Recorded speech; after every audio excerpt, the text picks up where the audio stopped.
Hello there, and welcome to Gaming Takes Ages. I do appear to be a simple teal. And I am a terrifying Emil, who is actually just very cold, so has to wear a big fluff.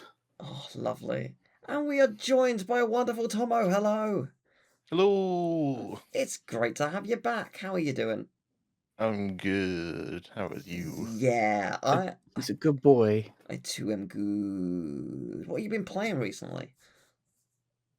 Uh, I was playing Yu-Gi-Oh! Master Duel for like Ooh, half an hour ago. nice. but that's about it. Fair enough. Fair enough. Not much else, I mean, really. you were playing Battlefield. Oh yeah, playing a lot of Battlefield. a lot of Battlefield. Yeah, which is My- it's good. I'm glad that it's actually been, a good game. like it's been a while I since the know, last right? one. I don't know. The last good one was Battlefield 3. Wow. No, Battlefield 4. Battlefield 4, technically. Fair Yeah. enough. Well, It was a long, long time ago. well, I'm glad that you are enjoying it, and that is a wonderful thing to hear. Emil, what about you? What have you been playing? What about me? What about myself? Well, I've briefly talked on the podcast before about how me and my partner like to do crosswords online together.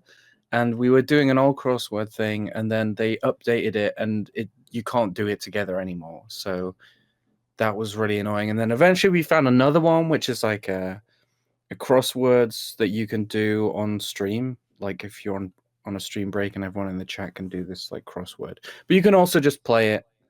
You don't have to be streaming.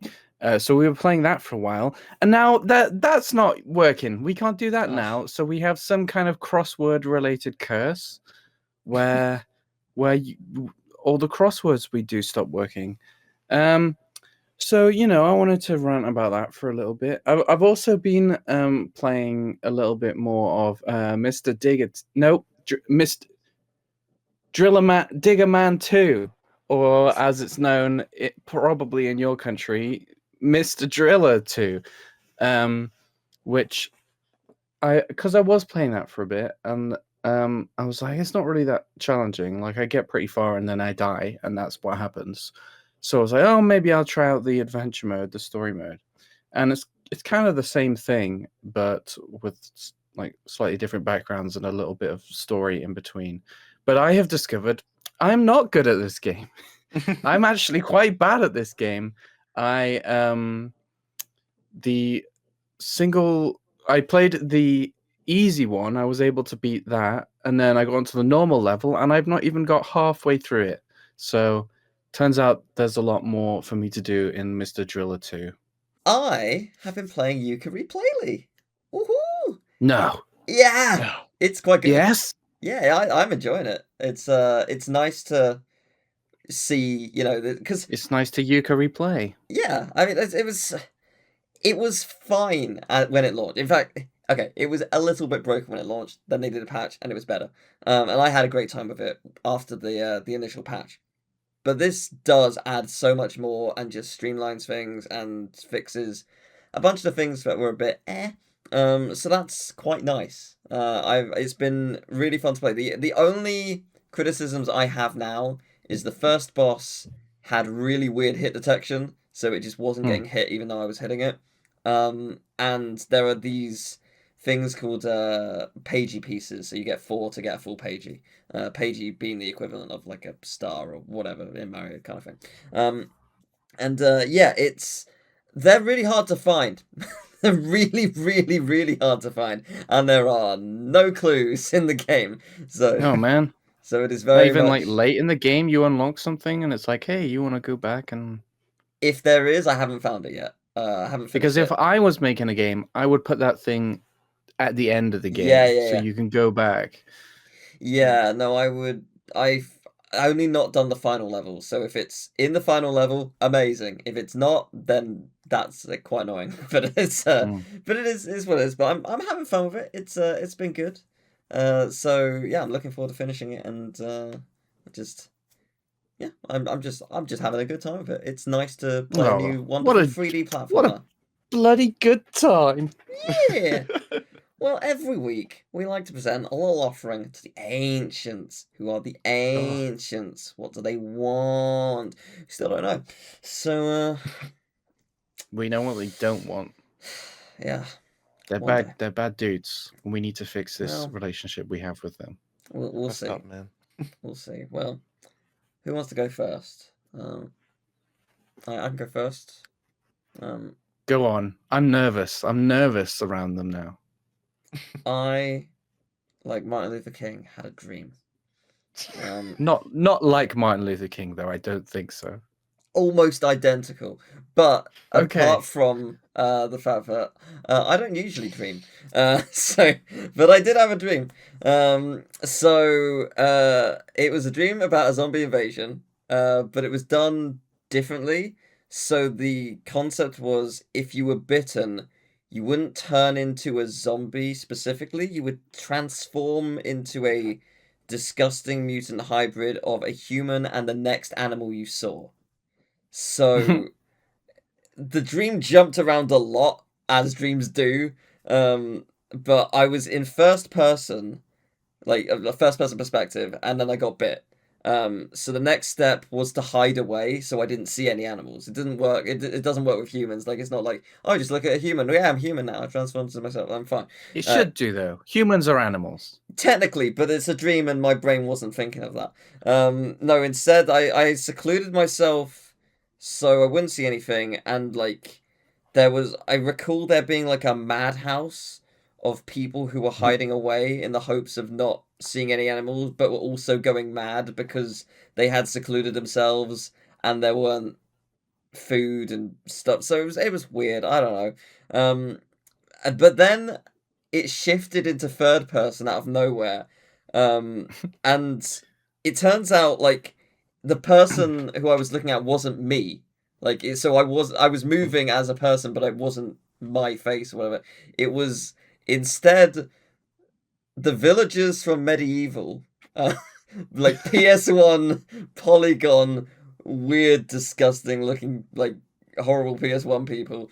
And it was quite creepy. And I remember them screaming no, and then like it did like a panoramic shot, like zoom in of this fly, slow motion flying in front of their face, and then they morphed into this human fly monstrosity, kind of like a combination of that scene in Doctor Who where the Doctor in has the mask coming out of his face, not the Doctor, but like the old Doctor, has the gas mask coming out of his face, and a combination of like the person melting in Indiana Jones. Like both of those sort of happening at the same time into this fly human monstrosity. And are you freaks familiar? me out. Are you familiar with the film The Fly? Because I think you just described it. Great. No. Jeff Goldblum turns into a horrible fly person, and it sounds like how you described it. Was there a zombie invasion? Did he see a fly? No, but I feel like at some point in your life you may have like seen this on TV when you were a kid. Possibly. And it maybe. messed you up so much that you buried it in your Yeah, brain. I have. And then you had a dream and it resurfaced. Yes. I have no recollection of watching said film. If I've heard of it, obviously, but yeah, I don't believe I've ever seen it. Probably not true. Probably I did stumble into like the lounge one day when I was 5 or something, and my parents were watching it. That's what this reeks of to me. Yeah, but it was just so weird because I don't dream often, or if I do, I don't remember my dreams. But it was just it was quite horrible. But I liked the idea of when you get bitten, you turn into what you see Yeah, it's next. a fun idea. So you have to just hide away, and just So the scream of terror into when your there was a mind. fly. You sure it wasn't a fever dream? No, it was well. I mean, maybe, but I was still dreaming. So, Emil, what have you brought? What have I brought Yes. as an offering to the ancients? Yes. I have brought an observation, knowledge, a discovery, Amazing. maybe a deeper insight into life itself. Go on. So I was recently watching one of your like best of 10 years ago things. Oh yes. Oh no. And you were Don't worry. This doesn't reflect on you. My You observation were is that playing you a were an idiot back then, and you still Yeah. are. I think the ancients would like that. Uh, So some idiot was playing Mhm. a robots game, and his name was Lewis. Mhm. No, so you were playing a robots game with Lewis, and there was a joke in it. Do you remember the? It was a joke in the game, not a joke you made. Yeah, Do you yeah, yeah. recall what that joke is? It's a Yeah. knock joke. Yes. Knock knock. Who's there? Do you know? Do you know who? Do you know? No, you're not a robot or something like that. Yeah. And it should be. Do you know? Well, I think it's actually not, because do you know I'm a robot is, I think, grammatically not correct. It should be do you not know. So I think what it's saying is do you not know. But maybe in a Mexican accent. I couldn't tell if it was a bit racist. But anyway, this led me down a path of discovery. Knock knock jokes. Do you know any other knock knock jokes that you could just remember one that you could tell me now? I mean, Nope. well, somehow it's bad, but the Go knock on. knock. It doesn't matter. Just do it. Who's there? Doctor. Doctor Who. Like, yeah. Yeah, it's okay. just Do you know? Right, this one is a bad example because it's the Great. example that breaks the rule. Do you know any others? No, I haven't heard knock knock jokes in like a millennia. Exactly. Knock knock jokes are terrible. Like, you would hear them as a kid, and even then you wouldn't really find them that funny. The one that I distinctly recall is knock knock. Oh, sorry, who's that? Oh. I thought you were going to like keep going. Do you not know how a knock knock joke works? It's like the sentence. It's I'll like you go hadn't again. stopped the sentence. A knock knock. Who is there, my dude? I did up. I did up who? Right. So the joke is that you said I did a poo, right? Yes. That's what kind of what knock knock jokes were like Right. when we were young. Mhm. I don't even know if knock knock jokes are still a thing that kids are doing, but this is the problem I realize is that does not fit the knock knock joke formula. And it's something that I don't think anyone of our generation would really have ever thought of, is that to say who's there and reply I did up. What the fuck is that? Who is I did up? The formula of the joke should always be a name, right? Knock knock, Right. who's there? A person's name who, and then the punchline is that the person's name is actually the start of something else they're saying, right? So, I did up doesn't work. Doctor Who does work because Right. I'm a doctor, right? Another classic one from when we were kids, knock knock. Who's Who's there? there? Boo. Sorry, what? Sorry. Boo. Oh, boo. Who? Oh, don't cry. See, this is another one which doesn't work because people aren't called Boo, but it does work nowadays. Oh, but you have not seen Monsters Inc. Well, they're not actually called Boo. Here's the secret of that.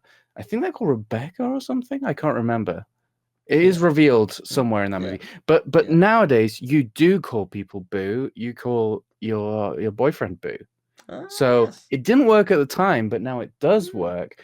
And it got me thinking about jokes, because not jokes aren't funny. Could they be funny if they actually fit the formula and were cleverly crafted jokes about somebody answering to someone? And I was telling this to my mum, and she said when she was a kid, they had some knock knock jokes that were names. So knock knock. Who is there? Egbert. Egbert who? Egbert no bacon. Huh. I really thought there was going to be a Speedy Egbert joke here, but No. This is a genuine joke my mum told me. As another one, knock Interesting. knock. I preferred this one. Knock knock. Who is there? Isabel. Isabel who? Isabel necessary on a bike? Yeah. It alerts people if you're...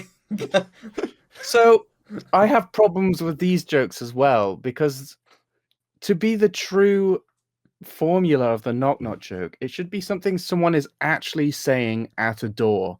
There's no reason someone would come to your door and say egg but no bacon, or is a bell necessary on a bike. There's a lot of context to put before that would ever happen. So the ultimate knock knock joke has to be someone's name, and the punchline has to be something that you would actually hear someone say at a door. So I've come up with a few which I think fits the actual formula of a knock knock joke.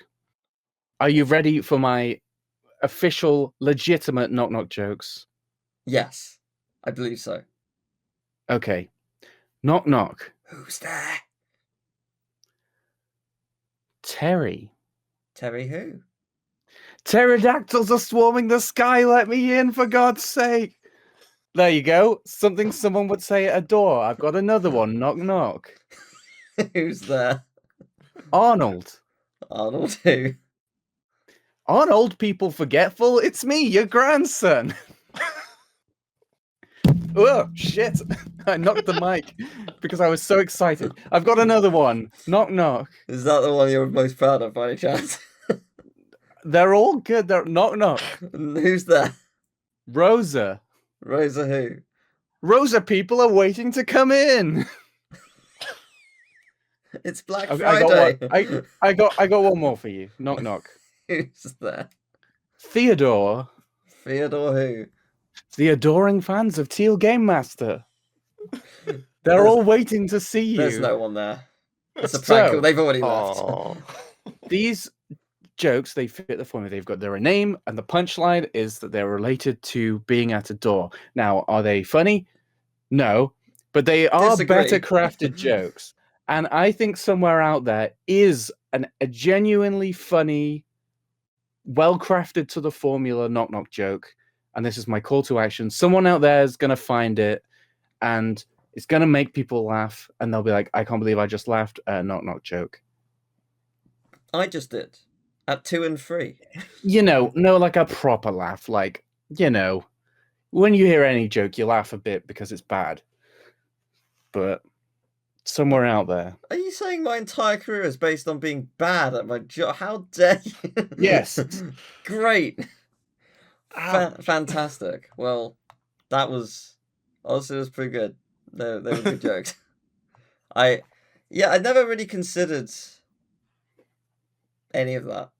just the full, Well, yeah, full stop. neither had I until I heard this. But like, you know, do you know the awkward reverse knock knock joke? Well, no, I think I do, but I just do it. You know? Yeah, say knock knock. Knock knock. Who's there? See, that's the only knock knock joke I think is genuinely funny, and it's just a complete subversion of the idea of a knock knock joke. Right. Okay. I was gonna say I don't know who's there. Teal. Teal's here. Hello.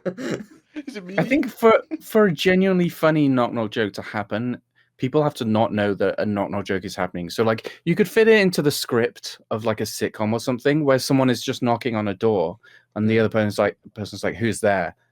And then they do the knock knock joke. You wouldn't necessarily realize that is a knock knock joke. Yeah, you could. And you could try and. In the context of a sitcom, I can see that being funny. Yeah. Anyway, there you go. I delved deep Friends into the knock knock joke. Like an actual, I'm pretty sure Friends has done. They might have. You might just not have realized. Well, no, I know they definitely have done a knock knock joke once or twice, but I don't think they've done like one in the sense where like it's hidden until the fact. It's usually like Chandler says knock knock kind of thing. But interesting. I enjoyed that. Thank you for your. Did the ancients enjoy it? I don't know. Tomo, have you brought anything? You don't have to. It's not a requirement. Nah, I'm too scared. That's fair enough. No, the ancients would not allow it. Oh, the ancients hate knock-knock jokes. It's because it wasn't good enough, apparently. Yeah, I'll be better next time. No, it's not. It's not on you. Almost exactly 25 years ago, on November 13th, 2000, Sonic Shuffle released on the Sega Dreamcast. Interestingly, the Japanese version of the game released a month later, usually the other way around. So this is a party game that tries to be the next Mario Party, and it has the elements, but all the ingredients are wrong.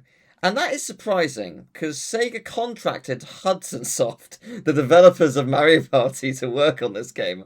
So you would think, with the same people, they would be able to get the same or similar results. And yet, here we are with Sonic Shuffle.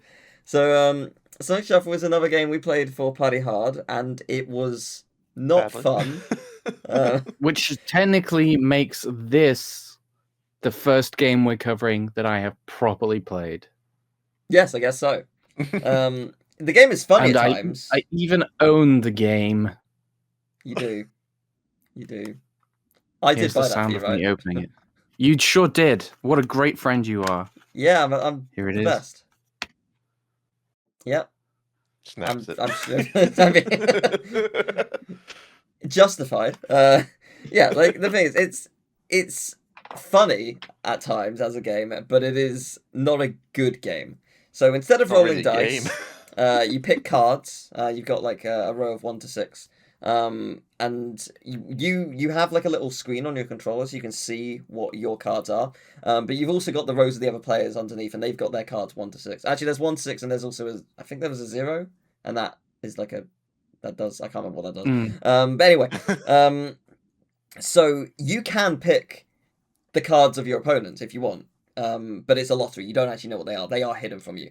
Unless they have one left, and then you do know what they are. Yes, and you've been counting what they've been. But there getting, is yeah. like some strategy to it, like card for game sure. strategy. Yeah, and like the things as well. If you know that you need like a 4 to 6, like to get to where you need, and you know that someone all your has this cards are left. 1 through 3. Yeah, like you could, even if you don't know what they have, because let's say everyone else is off a full deck. You've got to chance it. You could at least go for it. So I actually really like that idea. Yeah, I It's a like really it as fun, well, and I prefer it to the dice mechanic that you get in Mario Party. The only downside is that when we played it, we didn't have the screens in our controllers, so we were going No, we did not. So we were just Yeah, guessing shit. yeah. So yeah, it was kind of a lottery. When you land on certain spaces, you may fight a creature to get an item. And I say creature because the enemies in this game are terrifying and weird. Yes. And like the kind of things you'd see in the dream I had earlier. Yeah, from your dream, yes. Yeah. So you need to beat them by using cards. They'll have like a number above their head, and it's like, oh, it's like a 4. So you need to use a 4 or higher to be able to beat them. And that's also how you unlock the precious stones, the game's equivalent of stars. I forgot they were called precious stones. Yes, they're not called Chaos Emeralds. Precious stones, not precious stones, because like stones are pressure. Precious stones. They're just precious stones. Also, to add to that, it's not 2 words, it's 1 word. Yeah. Precious stones. Yeah, so yeah, weird. Just very, very weird. The mini games are fine. They are there. There are some which are good. There are some which are not. It does, and the thing is, I have to respect any game that has mini games because it's incredible. It's an incredible amount of work. Because like when you make a game, you're typically making one thing, whether it be a shooter or a platform or whatever. You got a bunch of mechanics, but you're making the one thing. Here's the groundwork. Let's build upon it as the game goes on. This, you're creating 50 to 100 very different things, and that's a lot of work. Yeah. So a fair play to them. They did do some very good mini games and some which were not. But yeah, there's just a lot of very weird spaces within the game. Like you can get items, and then there's occasionally like a story space is not accurate, but it's like a space where you just have like a picture of a character and then an option to like do something. And then my favorite one.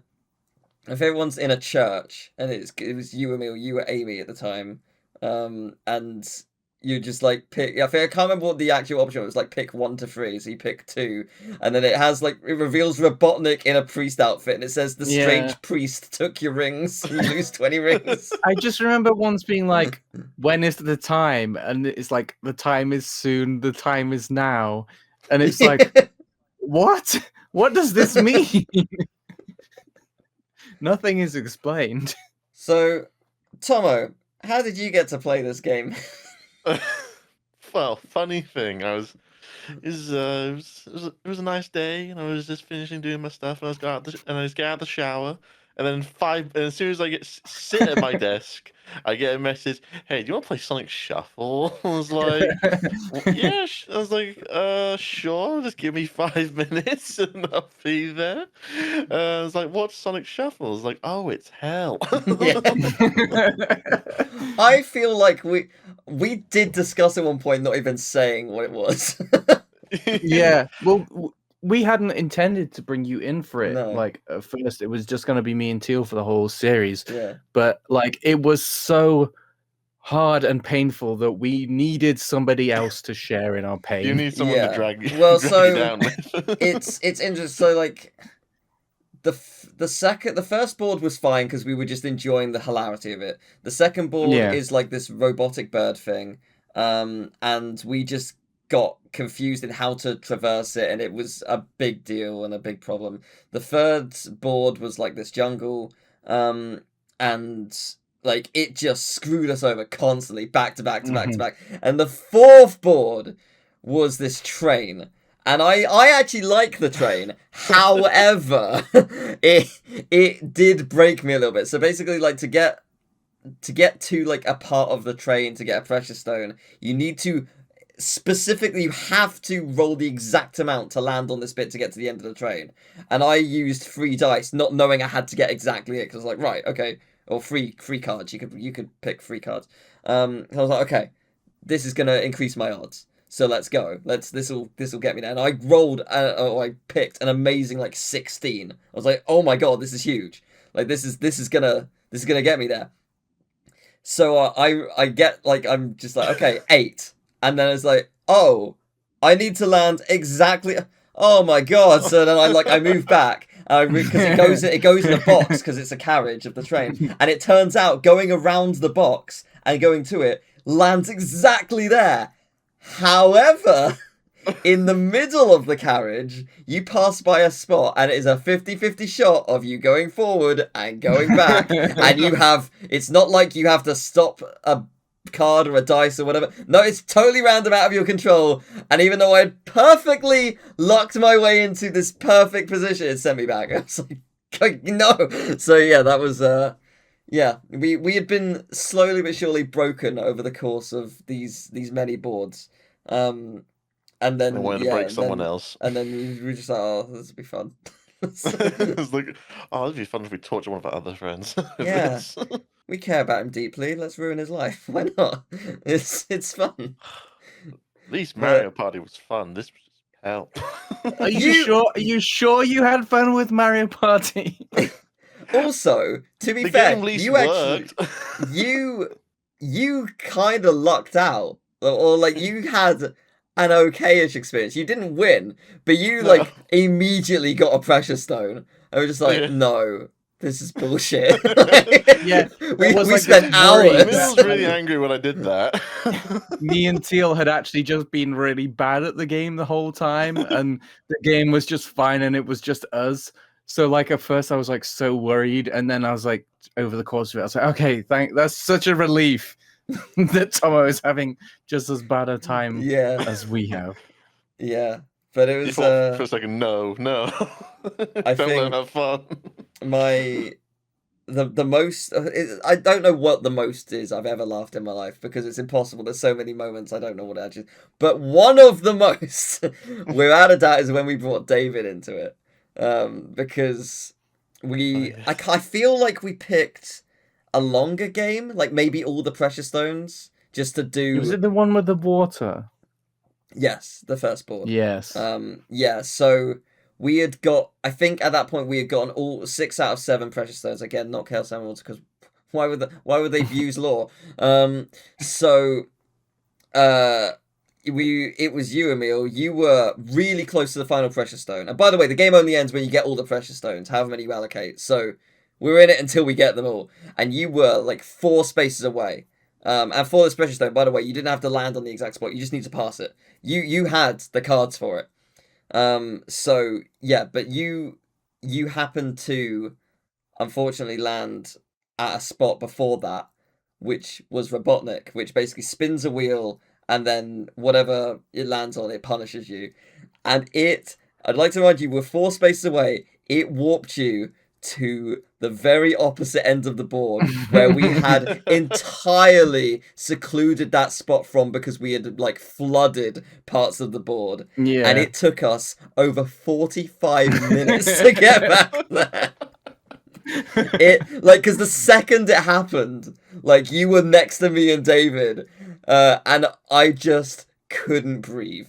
Like I was laughing so much, I was just making inhuman noises, just because I couldn't. Like my mouth was so wide from laughing, my chest genuinely hurt. Like everything ached. Like it was so funny because I knew what it meant. I don't know if like David didn't know the game too well, so he probably wasn't aware of what I meant. I don't know if you were fully aware at the moment, if you realized how bad that was, but I knew immediately how bad it was. I was just dying. It was so funny because we said it's like we'd already been going for like 2.5, maybe 3 hours. It was a long recording session. It was just so good.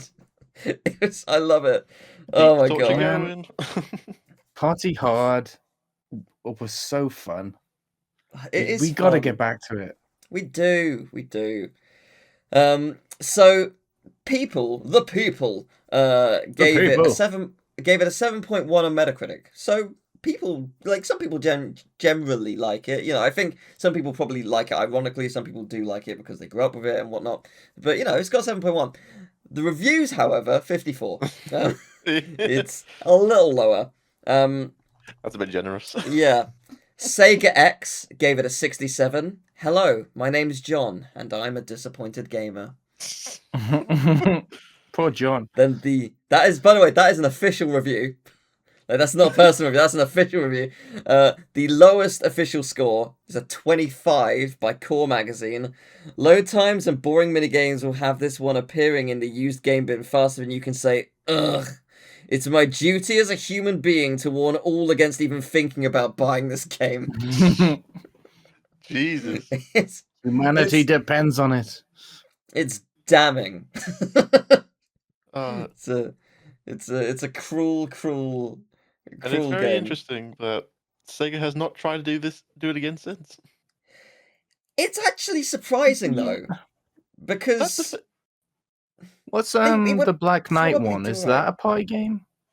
No. Or the Seven Secret Rings? It does have Spicy Secret Rings has a mini game section. It's not the main but it's game. not a party game. It's not the main game. It's a sub genre. Like it's got like 3 or 4 mini games. What is the 7 Spicy Rings one? 7 Rings, same as like same as the Black Knight. Black Knight. It's okay. it's an on rails platformer. Weird. Yeah, you shake the Wii remote to jump and stuff, and slice your sword. And it's all right. It's not a bad game. A little awkward at times, but it was fun enough. It's funny.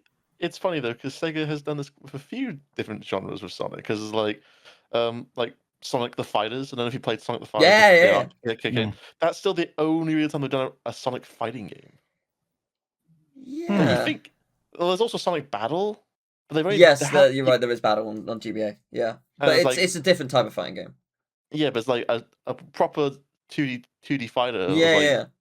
You think they tried that again, or like Sonic R is like, yes, it's a racing game which they've done plenty of, but an actual racing game on foot. Yeah. With the exception of Amy. Amy's in a little car. And Robotnik. Yeah, true. He's in his little horse ship. Yeah. I mean, well, actually, you say that. That's technically not true anymore. Sonic Rumble finally came out like the other week. Sonic Rumble was basically Fall Guys. That came out? Why? I heard nothing about it. Yeah, I know. I was going to cover it. I had other things going on. We should play it at some point. I'm hearing it. But it's basically Fall Guys, but Sonic. Okay. It's been in like some people have had access to it for like a year and a half because it was given out to people as like a hey you can have the game early, like you give us feedback and blah blah blah kind of thing. And I don't know how many people actually got it, like 500, 1,000, I don't know, but like a bunch of people got it. And yeah, like that was like a locked early access kind of thing where it wasn't available to be bought or downloaded. I think it's free. I think much like Fall Guys, it's free, and then you can buy cosmetics and whatnot. But yeah, so it's been like they originally said it was going to be out in like May, and it got massively delayed. I was just like, oh my god, when is this game coming out? Like it's surely soon, one would think, but now it is actually out. So yeah, it's but yeah, it is interesting that they've not done another party game. I get why, like Sonic Shuffle has such a it's a black mark on the franchise kind of thing, but it's just like okay, no, but it could be I good if you think did Sonic it better. as a franchise is maybe used to black marks by now. It's got quite a few. Sure. It does, but like it's surely you want to avoid. It's a cow print franchise. It is fascinating though because Sega said they wanted Sonic to be as big as Mario like 2 years ago or a year ago. And to be fair, since then, they have actually been releasing banger after banger. So they are putting a lot of work into making their games much better, and they're taking their time, and they're like it's not intriguing. Trying to release a new Sonic game every year. Well, they actually have been, is the thing, but they're putting it has maybe a little bit more than a year development time. Yeah, it's like not in 1 year dev cycle. Yeah. So it's certainly interesting, and obviously like we had Frontiers, which was really good. Like I know it had like a couple of issues at launch, but like it got better, and they added a bunch more to the game since. They are clearly working on Frontiers 2 or whatever that will end up being called. And that's quite intriguing because like as a first attempt of like the open world Sonic sort of thing, it was pretty good. They kind of nailed it. It had, as I say, had a couple issues here and there, but they did a really good job of it. And now they've got that experience under their belt. They've got that kind of open world thing in Sonic X Shadow Generations. So they've utilizing the knowledge they have. I think that we're probably in for something pretty special when the next one is ready. So it'll be interesting to see what the future of Sonic has in store for us. So I have a question for you. There are 5 boards in the game, but which of these is the name I gave for it? So all of these, Hang on, I've got the box here. Oh no, it's all in Japanese. So, Emerald Coast, Firebird, Nature Zone, Riot Train, Endless Void. By all of these descriptions, you know which board is which, but which is the name I made up? Can you repeat that again? Emerald Coast, Firebird, Nature Zone, Riot Train, Endless Void. I'm going to let Tomo answer first because I think I have some thoughts. I feel like it's either Firebird or Endless Void because Firebird just sounds too generic. Well, Endless Void, I imagine, would be the one that you played, which was in the space. last one, yeah. Yes. Yeah. I'll go with Firebird. Okay, I believe Firebird is one. I can't. It rings a bell. I don't know if it's true. I definitely know Riot Train is one because I remember us laughing at that. I'm not sure about Emerald Coast or Nature Zone, but I really don't remember that one being called Endless Void. So I'm going for Endless Void, I think. Yes. You're correct. Yes. It was actually called... Tomo, you were close. It was called Fourth Dimension Space. Right. Yeah, because that's kind of the theme of the game, right? There's like a dream creature from the fourth dimension or something, and that's why everything is weird. The reason I chose that level is because I thought Firebird and Riot Train were just really silly. Like, Emerald Coast is the same name as a level in Sonic Adventure. So if you were aware of that, you might have thought, no, that can't be it. Nature Zone, Sonic games typically have zones, but that is the only board that has zone at the end of it. So I was just like, I'm going to change fourth dimension space. All the others are kind of weird as they are, so... Yeah. But it didn't work, as it turns out. So, finally, we end our show with interaction from the viewers. We have an email, gamingtakesage@gmail.com. We'd love for you to email in with some stories and whatnot, and questions and stuff. And we have got a question. We've got a question from Pixel Key. They sent a question before, and they've sent another one. So say hello. First of all, I wanted to show some appreciation for your general attitude when it comes to games. There always seems to be so much negativity and arguments online about this game or that game. Well, sometimes these criticisms can be warranted. It's nice that you always seem to appreciate games for what they are. I noticed that you seem to look at for the good before the bad, which leads me to a question I have for you both. Funny you bring that up on this episode. Yeah. Are there any games that seem to get a generally negative reception on the internet that you really like and genuinely believe to be good? Games that seem to get unfairly judged, in other words. So I'll go first. Almost exactly 25 years ago, on November 13th, 2000, Sonic Shuffle released. I was going to say the same thing. No, I can't remember if I've spoken my love for this game on the podcast. I might have. I don't remember. Mario Party 9. Yeah, you have. Have I done it on the podcast though? I've said it a lot. I think you've mentioned on stream a few times. Yeah, I love Mario Party 9. I'm aware that people dislike it because it changes the format. It's not going around a board in the same way. You're all in a car and you go along a linear track and whatnot. But I really, really like what Mario Party 9 does. It gets a lot of flack for that, changing the formula, and it is the first game Hudson Soft didn't do.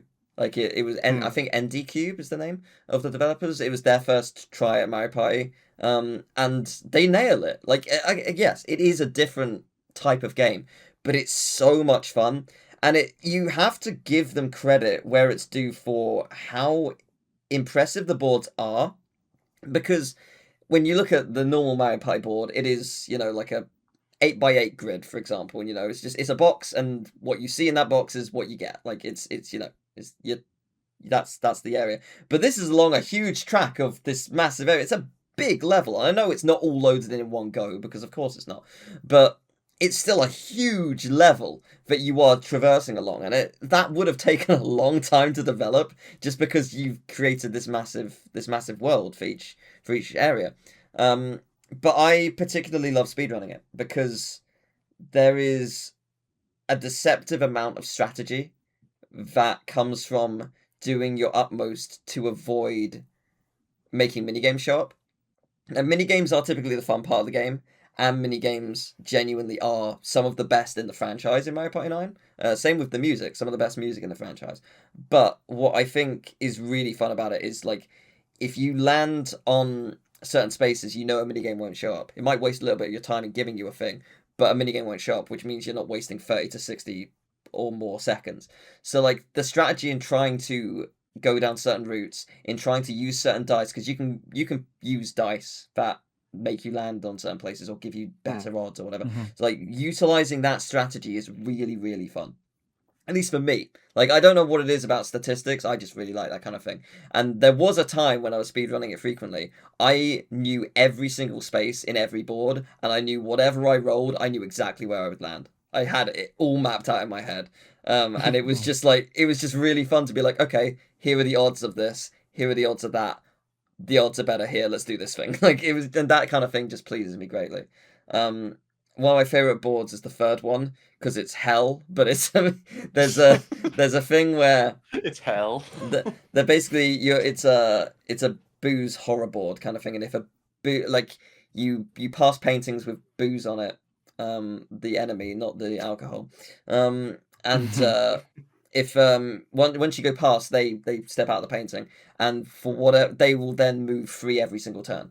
So if you roll less than a 3, they're going to catch up to you, and whoever's in control loses half their stars, which is quite crippling. So what's fun about the end game is, naturally, you want to go as fast as you can. And to get to the boss, there is a door with a 6 on it, which you need to roll a 6. It's not a 1 to 10 dice in this game, it's 1 to 6. If you don't roll a 6, you roll lower, you go round the circle again, it'll be 4. get lower, go round, it's a 2, go round, it's a 1, and you always get in on the final one. So obviously you want to get in as soon as you can. You can't use specific dice to get in, so it's just luck. Or is it? The AI at that point is aggressive enough that it wants to win, so if they are winning at that time and they are in command, they will always get a 6.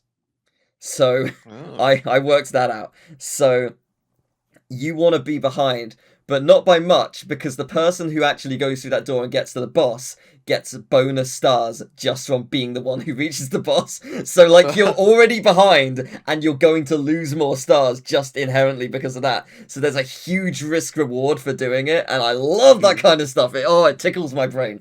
So like that's the kind of thing. The speedrun as a whole is bullshit because it's so much luck. But I love it. So yeah, highly recommend playing Mario Party 9. Don't play it in a different way. Don't agree with what people say. It's a good time. I recommend it. I vibe with it. Yeah. Also, like not that is a bad game, or like that you consider it a bad game, but like there's something to be said for like maybe even a bad game makes for a good speedrun. Yeah, for sure. Or in many cases, a better speedrun, because a lot of bad games have a lot of broken things, and broken things make for good speedrun. Yeah. So, Emil, what about you? Smells. Got him. Okay. Well, I think any answer I have is maybe not a game that people think are really bad. So there's this franchise called Sonic, and there's this one game in it that people think is a bit of a joke, and that game is called Sonic Spinball.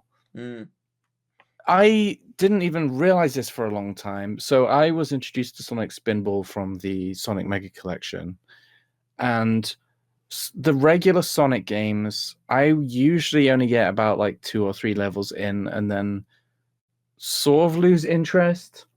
It was that way until Sonic Mania. Sonic Mania is the first like Sonic 2D Sonic game that I really got into.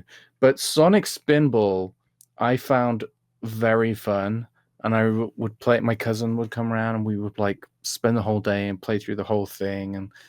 And it's not just a boring pinball game, and I think a lot of people see it that way. But when they take the time to actually play it, they're like, "Oh, this game is better than I thought it was. I'm actually having fun. Like, oh, I was going to play this for like half an hour as a joke, but here I am 2 hours later." Sonic Spinball is good, right? Yeah. Give Sonic Spinball like I'm not like, it's not like I love pinball games, so I love Sonic Spinball. I don't really love pinball games. And like, a lot of 2D Sonic already has a lot of pinball elements, so it's not that far from the original Sonic formula.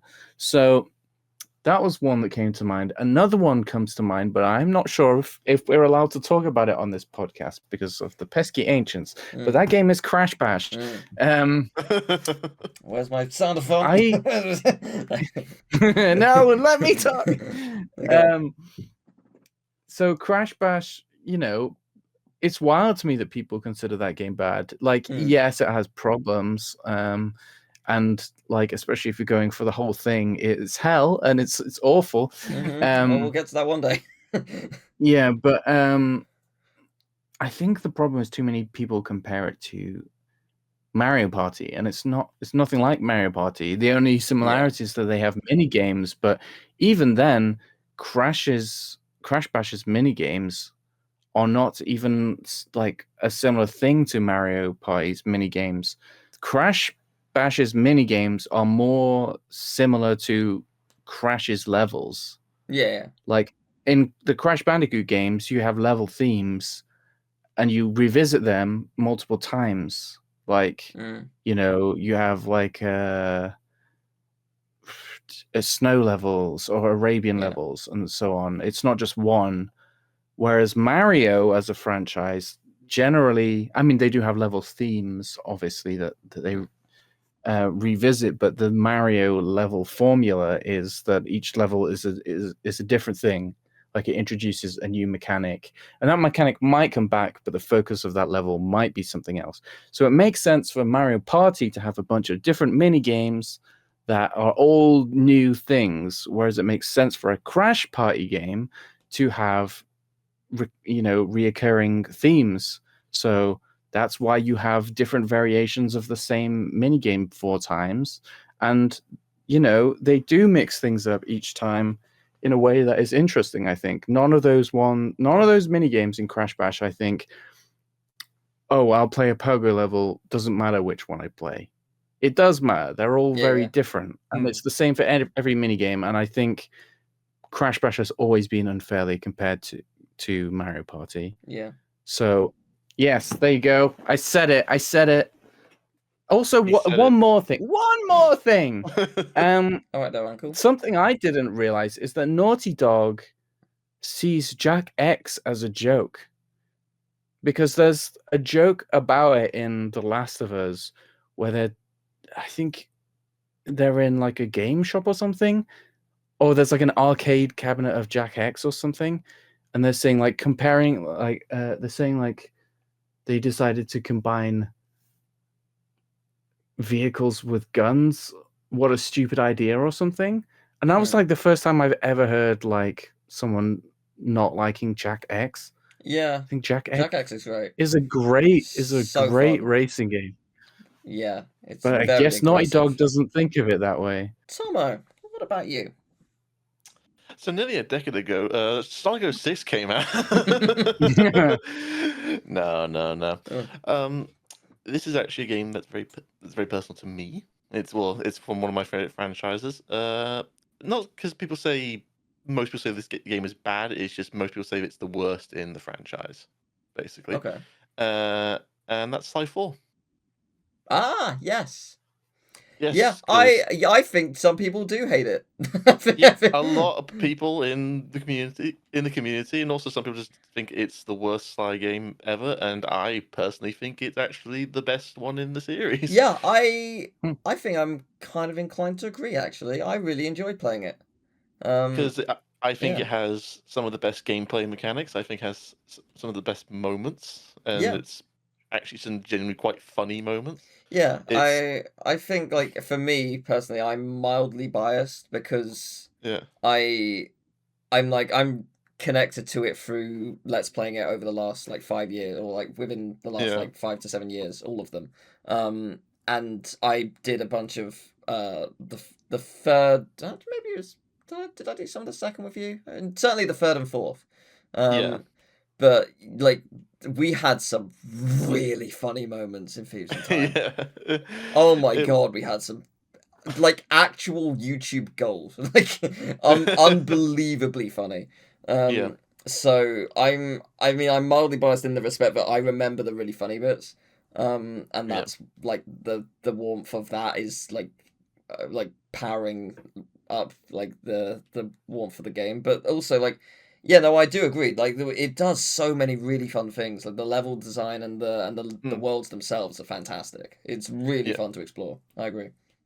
Yeah, it's not perfect. Like because I think a lot of the main reasons a lot of hate is because of the story. Not many people like the story and some of the changes it makes, and the story also does have a major problem because it ends on a cliffhanger and we never get a Sly 5 because they let Sanzaru make games, so because now it's making VR stuff now, so but yeah, it's generally one of the best games, but it's the best parts of 2 and 3 for me, really. Yeah, no, I totally see what you mean. Honestly, it's one of you brought it up. I want to play it now. It was great. Yeah, man, it's just a great game. Yeah, it gets a bit too. It's like it's fine if you don't. If it's not like people's favorite, but it's like saying like it's always like an awful game or it's like it's stuff like that. There's like nah. There's like may not like it because of some of the changes it makes, but it's like gameplay wise and what the things it does, it's like it's pretty damn good. Yeah, I agree. That is a great shout. Thank You you know for what else is bringing that good? up. Shadow the Hedgehog.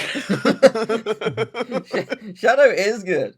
Shadow is a weird game, but it's good. I will say this: I'd rather play Shadow the Hedgehog than Sonic 06 or Sonic Boom. Oh, Sonic Sonic Boom is Shuffle? Sonic Boom is by far the worst. Like, that game is so boring. It's like the one thing that was mildly redeemable was that glitch where you could just jump forever, and they patched that out. So it's just a horrible game now. It's just so dull. It's just a lump of game. I hate it so much. Thank you very much for watching, everyone. Next week, we'll be looking at Banjo-Tooie. Ooh. Oh. That's technically a game that could fall into that question. And then the week after really? that, November 28th, Bugs and Taz Time Busters. So that's gonna be very, very fun. So thank you for watching. We'll see you then.